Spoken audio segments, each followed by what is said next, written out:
solve. Okay.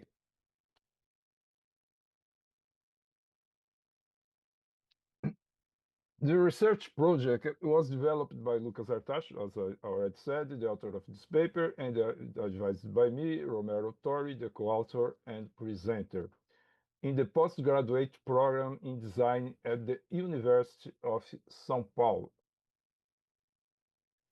Well, the intervention was embedded in a project-based engineering course called Nature of Design at the INSPER in São Paulo. The semester's guiding question asked students to design solutions for people with motor limitations. Note that this question is for the project developed by the students in undergraduate course that was chosen for the application of this research, not the research question.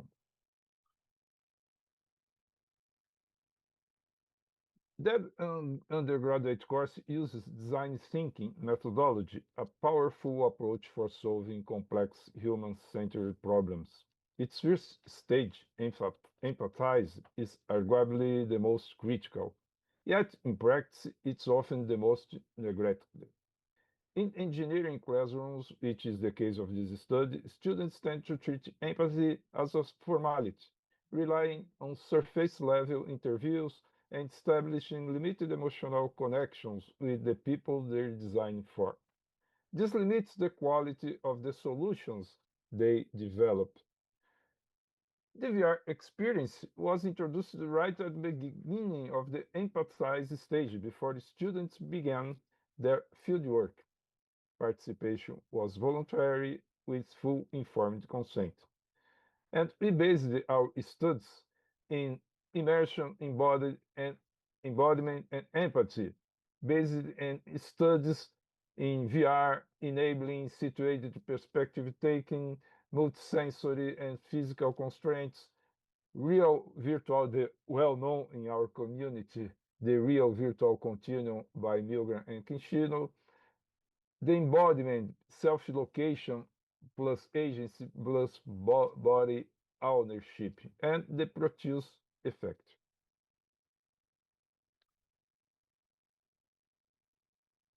As I said, research shows that immersion can foster empathy by allowing users to experience in a situated way the perspective of others, especially when simulations integrate physical constraints and bodily engagement. This connects to concept of embodiment and Proteus effect, the idea that temporarily inhabiting a different bodily condition can meaningfully shift our attitudes and perceptions. The intervention used the Mr. UD application, combined with a real physical wheelchair. Participants put on a MetaQuest 2 headset set in the wheelchair and were immersed in a virtual supermarket where they had to navigate aisles, reach items on shelves, and place them in a shopping cart.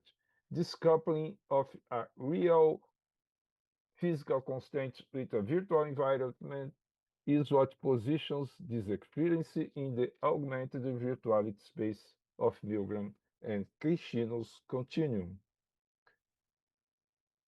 The key questions The quick question, one that sits at the heart of a broader postgraduate research project in design at the University of São Paulo, is: can an immersive virtual reality experience genuinely deepen students' empathy during the empathize stage? And if so, does that translate into better design work?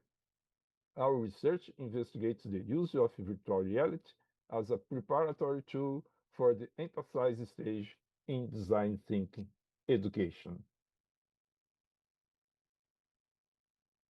The experience was physically demanding. Students had to maneuver the wheelchair while simultaneously operating VR controllers, a task that became tiring within just 15 minutes.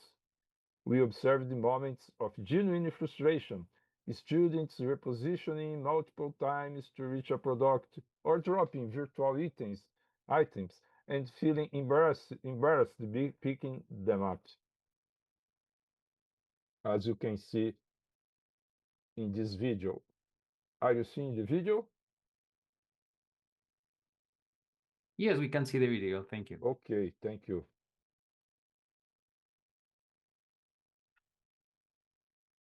Some students involuntarily use their legs to compensate, a movement not available to a real wheelchair user, of course. One participant, however, that on the right, consciously crossed their legs throughout the simulation to avoid exactly that. The act of deliberate self-regulation is a powerful signal of empathic engagement. Participants' own words capture what scales alone cannot. One student reflected on how physically heavy it felt for something as ordinary as buying food. Another, who had never used a wheelchair or VR before, said that simply trying to reach items on a shelf was enough to make them realize how limiting everyday life can be for wheelchair users. These are not abstract reflections, they are affective responses triggered by embodied experience. We use the three quantitative instruments alongside the qualitative methods. The IOS scale, a simple pictorial measure of perceived closeness, was applied at 4 moments across the semester. The IRI, a validated 28-item multidimensional empathy scale, was applied before and after the empathize stage. The SUS questionnaire measured the sense of presence immediately after the VR experience. These were complemented by semi-structured interviews and direct observations. This paper reports preliminary results. We focus here on a within group repeat measures analysis of the intervention uh, group. Comparisons with a control group are ongoing and will be reported in future work. What we present today are the early finds grounded in both quantitative scales and qualitative data from a Brazilian undergraduate engineering program. The experimental protocol followed a standardized sequence: a briefing, a pre-experiment IOS measure, a brief familiarization with the real wheelchair, 15 minutes of VR simulation, and then the post-experiment IOS and SUS, followed by a 20-minute interview. Analysis uses non-parametric tests, Kruskal-Wallis with Dan post-hoc and Wilcoxon, along with Pearson correlation and thematic analysis. These are again preliminary finds from a single group repeated measure approach. The study involved undergraduate engineers students across 2 consecutive semesters. In the second semester, 47 students provided informed consent and 25 completed the VR simulation, forming the intervention group that is the focus of this paper.